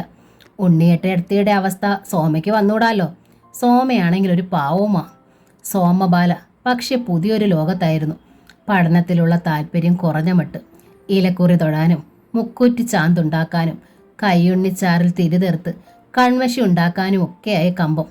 ഒരു ദിവസം അവൾ താമരയോട് തിരക്കി. ഏട്ടത്തിയമ്മയുടെ ഈ വ്യാസേട്ടയുടെ നക്ഷത്രം എന്താ? എന്തിനാ സോമ? താമരയ്ക്ക് ആകാംക്ഷ. നാളെ മകരച്ചൊവ്വയല്ലേ?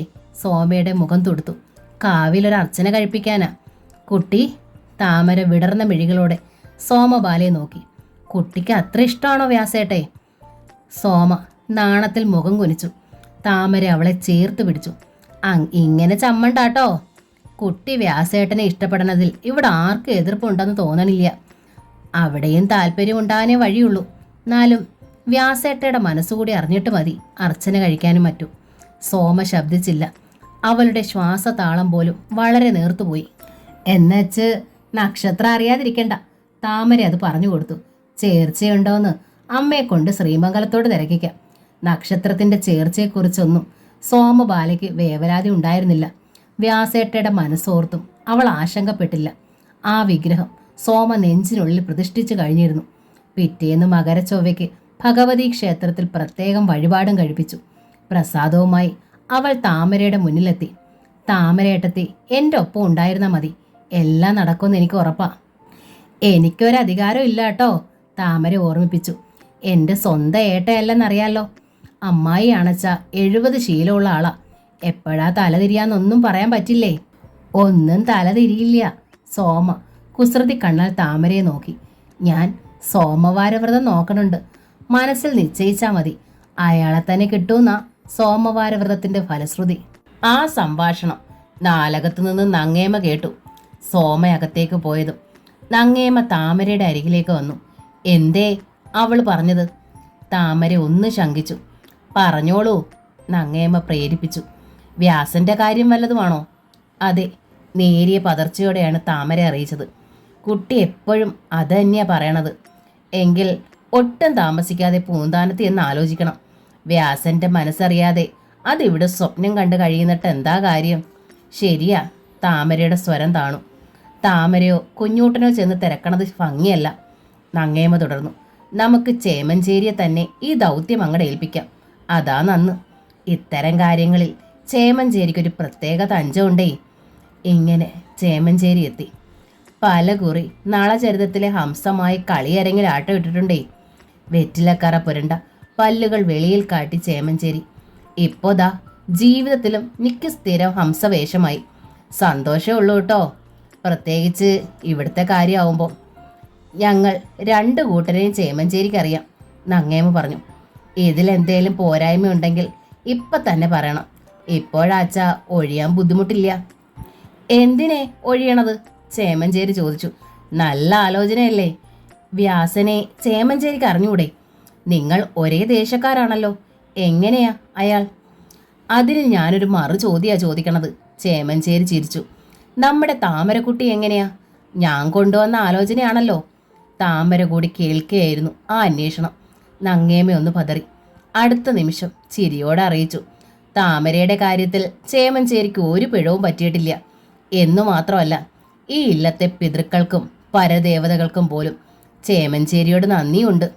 എങ്കിൽ ഈ കുട്ടൻ്റെ കാര്യത്തിലും ഒരു പിഴവും സംഭവിക്കില്ല. ആകെ ഒരു ന്യൂനതയെ ഞാനിതിൽ കാണുന്നുള്ളൂ. നങ്ങേമ്മയുടെ പുരികം ചുളിഞ്ഞു. എന്തേ? അങ്ങടും ഇങ്ങടുമുള്ള വേളിയാണ്. മാറ്റം ശരിയല്ലാന്ന് ചിലർ പറയും. ഇതിനെ മാറ്റമെന്ന് പറയാനും പറ്റില്ലല്ലോ. താമരക്കുട്ടി മേൽപ്പാലോട്ടതാണ്, വേദവ്യാസൻ പൂന്താനത്തേതും. സ്വന്തം കൂടപ്പറപ്പുകളെ പോലെയാ കഴിഞ്ഞതെങ്കിലും കൂടപ്പറപ്പുകളല്ലല്ലോ, ഗോത്രം 2 അല്ലേ. അപ്പോ മാറ്റമായി കൂട്ടണ്ട. മാറ്റമായല്ല എന്താ തെറ്റ്? നങ്ങേമ വിട്ടില്ല. നല്ല മാറ്റം നടക്കാറില്ലേ? ഇതിപ്പോ അങ്ങനെ ആയിക്കൂടാന്നുണ്ടോ? അങ്ങനെ തന്നെയാ, ചേമഞ്ചേരി സമ്മതിച്ചു. പക്ഷേ ഇവിടുത്തെ കുട്ടിയെ പൂന്താനത്ത് നിർത്തണതിനോട് എനിക്കത്ര യോജിപ്പില്ല. സാവിത്രി അന്തർജനത്തിനെ പറ്റി മുമ്പേ ഞാൻ പറഞ്ഞിട്ടുണ്ടല്ലോ. വേദവ്യാസൻ ഡോക്ടറായ സ്ഥിതിക്ക് സോമബാലയെ പൂന്താനത്ത് നിർത്തുന്നത് എന്തിനാ? വ്യാസൻ എവിടെ പ്രാക്ടീസ് ചെയ്യുന്നോ അവിടെ ചെന്ന് നിൽക്കാലോ കുട്ടിക്ക്. അത് ശരി തന്നെയാ, ചേമഞ്ചേരി തലകുലുക്കി. പക്ഷേ അക്കാര്യം കാലേ കൂട്ടി പൂന്താനത്തെ സാവിത്രി അന്തർജനത്തിനോടൊന്ന് പറഞ്ഞു വെച്ചാൽ നന്നായിരുന്നു. അവസാനം ഒരു ശാശി വേണ്ടാലോ. സമ്മതിച്ചു, നങ്ങേമ അറിയിച്ചു. ആ ജോലിയും ചേമഞ്ചേരി തന്നെ ഏൽപ്പിക്കുക. കാലേ കൂട്ടി തന്നെ അങ്ങോട്ട് അറിയിച്ചോളൂ. മറുപടി എല്ലിട തെറ്റാതെ ഇവിടെ വന്ന് പറയുകയും വേണം. അത് കേട്ടിട്ട് ബാക്കി. ചേമഞ്ചേരി സന്തോഷമായി മടങ്ങി. താമരയുടെ പെൺകൊടക്കാര്യം ചെന്ന് പറഞ്ഞത് ജയന്തൻ നമ്പൂതിരിയോടായിരുന്നു. താമരക്കുട്ടിക്ക് ഈ ഭൂമിയിലുള്ള ഒറ്റ ബന്ധു അമ്മാമയാണല്ലോ. എന്നാൽ വേദവ്യാസന്റെ കാര്യം നമ്പൂതിരിയോട് പറഞ്ഞാൽ നടക്കണമെന്നില്ല. അതിൻ്റെ ചുമതലക്കാരി സാവിത്രി അന്തർജനം തന്നെയാണ്. ആ ആധിപത്യം അവർ വിട്ടുതരില്ല. ജയന്തൻ തിരുമേനിക്ക് അതിലൊരു പരാതി ഉണ്ടാവില്ല. നമ്പൂതിരി സപ്താഹത്തിന് പുറപ്പെട്ട തക്കം നോക്കിയാണ് ചേമഞ്ചേരി സാവിത്രിയെ സമീപിച്ച്. ഇത് വന്ന് പറയേണ്ട ആൾ ഇയാളാണോ? സാവിത്രിയുടെ ചുണ്ടിൽ പുച്ഛമൂറി. കറുത്തേടത്ത് എന്നപ്പോ താമരയിൽ നിന്നേ ഞാനിത് അറിഞ്ഞതാ. അന്നേ ഈ വേളി മനസ്സിൽ നിശ്ചയിക്കുകയും ചെയ്തു. പിന്നെന്തിനാ ഇനിയൊരു ദല്ലാൾ പണം മോഹിച്ച് ഞാൻ മനഃപൂർവ്വം വന്ന് ഇതിനിടയിൽ ചാടിയതല്ല, ചേമഞ്ചേരി അറിയിച്ചു. നങ്ങേമ അന്തർജനം എന്നെ വിളിപ്പിച്ച് അയച്ചതാ. ഇവിടുത്തെ സമ്മതം അറിഞ്ഞിട്ട് വേണം അവിടുന്ന് ആള് വരാൻ. എങ്കിൽ അവിടുന്ന് ആള് വന്നോളൂ. പക്ഷേ അതിനു മുമ്പ് സ്ത്രീധനത്തിന്റെ ഒരു കണക്ക് എനിക്ക് കിട്ടണം. കറുത്തയിടത്തെ സ്വത്തിൽ 5-1 ഭാഗം ആ കുട്ടിക്കാ. വേണവച്ചാ വേളിക്ക് മുമ്പേ അത് കുട്ടിയുടെ പേരിലാക്കി തരും. നങ്ങേമാത്തോലിന് ഇക്കാര്യത്തിൽ അത്ര താല്പര്യമാണെന്ന് കൂട്ടിക്കോളൂ. പക്ഷെ ഒരു കാര്യം കാലയെ കൂട്ടി പറയാൻ അറിയിച്ചിട്ടുണ്ട്. വേളി കഴിഞ്ഞാൽ ഇവിടെ വന്ന് നിൽക്കാൻ കുട്ടിക്ക് ബുദ്ധിമുട്ടുണ്ടാവും. എന്നുവെച്ചാ സാവിത്രിയുടെ മുഖം ചുളിഞ്ഞു. വേളി കഴിഞ്ഞും അത് കറുത്തയിടത്ത് തന്നെ പാർക്കൂന്നാണോ? എങ്കിൽ പിന്നെ എന്തിനാ പെൺകുട നടത്തണത്? കറുത്തയിടത്ത് പാർക്കൂന്നല്ല പറഞ്ഞത്. വ്യാസൻ എവിടെയോ അവിടെ അത് നിൽക്കൂ. അതാണല്ലോ ഇപ്പോഴത്തെ രീതി. സാവിത്രിയുടെ മുഖം ഒന്നിരുണ്ടു. അവർ ആലോചനയിലായി. പിന്നെ തല ഉലുക്കി. നിർബന്ധിച്ചാ ആട്ടെ, എന്നാലും വേളി കഴിഞ്ഞു വന്നാൽ കുടി വെക്കണത് ഇവിടെ തന്നെ ആവണം. പണം കുറവാണെങ്കിലും ഇത് പാരമ്പര്യമുള്ള ഒരു ഇല്ലമാ. എൻ്റെ ഇല്ലവും അറിയാലോ. വേളിക്ക് തൃപ്പങ്ങോട്ടുന്ന് എല്ലാവരും എത്തും. അവരുടെ മുമ്പിൽ ഞങ്ങളെ നാണം കെടുത്തരുത്. വേദവ്യാസന്റെ മനസ്സുകൂടി ഒന്ന് അറിയണമായിരുന്നു. ചേമഞ്ചേരി സാവിത്രിയെ നോക്കി. എൻ്റെ മനസ്സെന്തോ അതാ വ്യാസന്റെ മനസ്സ്. അതോർത്ത് ആരും വിഷമിക്കണ്ട. എന്നാലും അയാളെ ഒന്ന് അറിയിക്കണ്ടേ? എന്നിട്ട് വേണം കറുത്തയിടത്തൊരു മറുപടി നൽകാൻ. എൻ്റെ മറുപടി പോരെ കറുത്തയിടത്തുള്ളവർക്ക്? സാവിത്രി ചോദിച്ചു. ഞാൻ പറയണതിനപ്പുറമില്ല വ്യാസന്. പിന്നെ സ്ത്രീധനക്കാര്യം, അതിൻ്റെ ഉറപ്പ് ആദ്യം കിട്ടേണ്ടത്. സ്വർണം എത്ര, പണം എത്ര, വസ്തു എത്ര? വ്യാസന്റെ ഉറപ്പ് കിട്ടിയാൽ അത് ഞാൻ ഇങ്ങോട്ട് വന്ന് ആത്തോലെ അറിയിക്കും. അതുപോരെ? മതി, സാവിത്രി സമ്മതിച്ചു. എങ്കിൽ ഇന്ന് തന്നെ ഞാൻ വ്യാസൻ എഴുതാം. അന്ന് തന്നെ എഴുതുകയും ചെയ്തു. കത്ത് കിട്ടിയ വേദവ്യാസന്റെ സന്തോഷത്തിന് അതിരില്ലായിരുന്നു. സോമബാലയുടെ മുഖം അയാളുടെ ഓർമ്മയിലുണ്ടായിരുന്നു. സ്വത്തും സൗന്ദര്യവും ഇതുപോലെ ഒന്നിച്ച ഒരാലോചന വേറെ വരില്ല എന്ന് വ്യാസനറിയാം. ഇല്ലത്ത് തനിക്കായുള്ളത് ചരലിന്റെ ആധിക്യമുള്ള ഇത്തിരി മണ്ണാണ്. ആദായമെന്ന് പറയാൻ ഒന്നും അവിടെ നിന്ന് കിട്ടാനുമില്ല. കറുത്തയിടത്തെ വലിയ വളപ്പ് വ്യാസന്റെ കൺമുന്നിൽ തെളിഞ്ഞു. കുറച്ചുകൂടി മോശമായൊരു പെൺകിടാവായിരുന്നെങ്കിലും ഈ ആലോചന അയാൾ വിടില്ലായിരുന്നു. ക്യാൻറ്റീനിൽ നിന്ന് ഭക്ഷണം കഴിച്ച് പുറത്തേക്ക് നടക്കുമ്പോൾ ആ കത്തെടുത്ത് വ്യാസൻ ഒന്നുകൂടി വിടർത്തി. അപ്പോഴാണ് എതിരിൽ നിന്നൊരു വിളി. വ്യാസ്! വ്യാസൻ തിരിഞ്ഞു നിന്നു. കത്ത് മടക്കി ജീൻസിന്റെ പോക്കറ്റിൽ ഒളിപ്പിച്ചു. അയാളുടെ അരികിലേക്ക് നടന്നു വന്നത് വയലിൻ മിറാൻഡ എന്ന നീല കണ്ണുള്ള സുന്ദരിയായിരുന്നു. വേദവ്യാസനൊപ്പം ഹൗസ് സർജൻസി പൂർത്തിയാക്കുകയാണ് വയലിനും. Hi Violin! വ്യാസൻ പുഞ്ചിരിച്ചു. വ്യാസ്, എന്താണ് എന്നെ വെയിറ്റ് ചെയ്യാതെ നടന്നു കളഞ്ഞത്? ഇന്ന് നമ്മൾ ഒന്നിച്ച് പുറത്ത് കിടക്കാൻ പ്ലാൻ ചെയ്തിരുന്നതല്ലേ? ഇന്ന് ഞാനില്ല വയലിൻ. ഒറ്റ വാചകത്തിൽ അയാൾ ഒഴിഞ്ഞു. എന്തു പറ്റി? വയലിൻ്റെ മുഖം വാടി. ഇന്ന് എനിക്ക് അല്പം തിരക്കുണ്ട്, വ്യാസൻ പറഞ്ഞു. ഇന്നു മാത്രമല്ല, ഇനി മുതൽ വയലിൽ നിന്ന് ഒഴിഞ്ഞു മാറണമെന്ന് അയാൾ നേരത്തെ തീരുമാനിച്ചിരുന്നതാണ്. അത്രയ്ക്ക് ചീത്തപ്പേരായിരിക്കണം. താനായി അങ്ങോട്ട് ചെന്നതല്ല, അവൾ ഇങ്ങോട്ട് വന്ന് വീഴിച്ചതാണ്. പാവമായിരിക്കും വയലിൻ. അവൾക്ക് അപ്പൻ മാത്രമേ ഉള്ളൂ. അയാൾക്കാണെങ്കിൽ മകളെക്കുറിച്ച് ചിന്തയില്ല. മദ്യമാണ് മിറാൻഡയുടെ ദൈവം. മകൾ ആരെയെങ്കിലും കണ്ടെത്തിക്കൊള്ളുമെന്ന് അയാൾക്കറിയാം. അങ്ങനെ അവൾ കണ്ടെത്തിയത് തന്നെ. ഒരുപാട് അടുക്കുകയും ചെയ്തു. ജീവിതത്തിലെ ആദ്യ പെണ്ണാണ്. പക്ഷേ ഇല്ലത്തേക്ക് കൂട്ടിക്കൊണ്ട് ചെല്ലാനാവില്ലെന്നറിയാം. അതിലുപരി ഒരു നല്ല ഭാവിക്ക് ഈ കൂട്ടുകെട്ട് തുണയ്ക്കില്ലെന്നും ബോധ്യമുണ്ട്. പക്ഷേ പെട്ടെന്നൊരു നിമിഷം എങ്ങനെ തട്ടിയെറിയും? മനസാക്ഷി അനുവദിക്കില്ല. അത്രയ്ക്ക് അവൾ തന്നെ സ്നേഹിച്ചു, ഇപ്പോഴും സ്നേഹിക്കുന്നു. എന്നാൽ തൻ്റെ സങ്കല്പങ്ങൾ സോമയെ കണ്ട ശേഷം അതിന് പല നിറങ്ങൾ വന്നിരിക്കുന്നു. ഇപ്പോൾ ഈ കത്ത്. ഇനി 1 ഇഞ്ച് പോലും വയലിനോടൊപ്പം മുന്നോട്ട് വയ്യ. ഇന്ന് എൻ്റെ ബർത്ത്ഡേ ആണെന്ന് വ്യാസൻ അറിഞ്ഞൂടെ? നമ്മൾ ഒരുമിച്ച് ചർച്ചിൽ. നോ! അറിയാതെയാണ് വ്യാസന്റെ ശബ്ദം ഉയർന്നത്. ഇന്ന് എന്നെ കാക്കണ്ട. ഇന്നെന്നല്ല, ഇനി ഒരിക്കലും എന്ന് കൂട്ടിച്ചേർക്കാൻ അയാൾ ആഗ്രഹിച്ചു. Please Vas, my sweet. Violin കേണു. നോ! വ്യാസൻ തിരിഞ്ഞു നടന്നു കഴിഞ്ഞു. വ്യാസൻ പോലും അറിയാതെയാണ് അയാളുടെ ജീവിതത്തേക്ക് വയലിൻ മിറാൻഡ വന്നു കയറിയത്. ആരെയും ആകർഷിക്കുന്ന സുന്ദരിയാണ് വയലിൻ. മൊത്തം ഒരു പടിഞ്ഞാറൻ രീതി. എങ്കിലും കറുത്ത് നീണ്ട മുടിയാണ് അവളുടേത്. കറുത്തു വിടർന്ന കണ്ണുകളും. പരിചയപ്പെട്ട സമയത്ത് വ്യാസൻ അവളെ കണ്ടത് ജീൻസിലും ടീഷർട്ടിലുമാണ്. പിന്നീട് അവൾ സാരി ധരിക്കാൻ തുടങ്ങി. നേരിയതും ചന്ദനക്കുറിയും അണിഞ്ഞാണ് വയലിൻ തൻ്റെ ലവ് വ്യാസനെ അറിയിച്ചത്. വ്യാസന് വേണ്ടി അവൾ ഗ്രാമീണ മലയാളി പെൺകിടയാവാൻ ശ്രമിക്കുന്നുണ്ടായിരുന്നു. സ്നേഹിക്കാൻ ഒരു പെൺകുട്ടി ഉണ്ടായിരിക്കുന്നത് ഏത് ചെറുപ്പക്കാരനാണ് ഇഷ്ടപ്പെടാതിരിക്കുക? അത്രയുമേ ആ ലവിനെ കുറിച്ച് വ്യാസൻ കരുതിയുള്ളൂ. അത്രയധികം റൊമാൻറ്റിക്കുമായിരുന്നില്ല അയാൾ. മെഡിക്കൽ കോളേജ് ക്യാമ്പസിനപ്പുറത്തേക്ക് ആ ബന്ധത്തെ കൊണ്ടുപോകാനും വ്യാസൻ ആഗ്രഹിച്ചിരുന്നില്ല. സീരിയസ് ആയി എടുത്തിട്ടില്ലെങ്കിൽ നീ ഈ ബന്ധം അവസാനിപ്പിക്കണം വ്യാസൻ, സഹപാഠിയായ അരുൺ അയാളെ ഉപദേശിച്ചു. തന്നെക്കുറിച്ച് വയലിൻ പറയുന്നത് ലൈഫ് പാർട്ട്ണർ എന്നാണ്. പഴയ ചങ്ങാത്തങ്ങളിൽ നിന്നെല്ലാം അവൾ ഗുഡ് ബൈയും പറഞ്ഞിരിക്കണം. തുടക്കത്തിൽ മെഡിക്കൽ ലാൻഡിലെ ഒരു അടിപൊളി പെണ്ണായിരുന്നു വയലിൻ. പെട്ടെന്നൊരു ദിവസം അതൊക്കെ അവസാനിപ്പിച്ചുകൊണ്ട് അവൾ തൻ്റെ വധുവായി കരുതാൻ വ്യാസൻ തയ്യാറല്ലായിരുന്നു. അങ്ങേയറ്റ ഓർത്തഡോക്സ് ആയ തൻ്റെ കുടുംബ സാഹചര്യവുമായി പൊരുത്തപ്പെടാൻ വയലിനും കഴിയില്ല. സദാ മന്ത്രം ഉരുവിടുന്ന അച്ഛൻ്റെ മുന്നിൽ നോൺ വെജ് ഇല്ലാതെ ആഹാരമിറങ്ങാത്ത അവൾക്ക് എന്ത് സ്ഥാനം? അകലമണമെന്ന് വ്യാസൻ ആഗ്രഹിച്ചു തുടങ്ങിയ സമയത്താണ് കറുത്തേടത്തെ സോമസുന്ദരി കൺമുന്നിലെത്തിയത്. വ്യാസൻ തൻ്റെ ബാച്ചിലേഴ്സ് ഡെന്നിലെത്തി. 10 മിനിറ്റ് കഴിഞ്ഞില്ല, മുറ്റത്ത് വയലിൻ്റെ കൈനറ്റിക് ഹോണ്ട വന്നു നിന്നു. തിളച്ചുകൊണ്ടാണ് അവൾ ഓടി വ്യാസൻ്റെ മുറിയിലെത്തിയത്. വ്യാസ്, തനിക്ക് എന്തു പറ്റി? താനെന്താ എന്നെ അവോയ്ഡ് ചെയ്യുകയാണോ? അങ്ങനെയെങ്കിൽ പറയണം, ഈ നിമിഷം പറയണം, വയലിൻ കൽപ്പിച്ചു. ഓർക്കാപ്പുറത്തുള്ള വരവും ചോദ്യവുമാണ്. അതുകൊണ്ട് അയാളൊന്ന് പകച്ചു. ഒരു പൂവിൻ്റെ മോഹം എന്ന നോവലിൻ്റെ ഈ ഭാഗം ഇവിടെ പൂർണ്ണമാവുകയാണ്. ഈ നോവൽ നിങ്ങൾക്ക് ഇഷ്ടമായെങ്കിൽ ലൈക്ക് ചെയ്ത് ഷെയർ ചെയ്ത് സബ്സ്ക്രൈബ് ചെയ്യണേ. Thank you.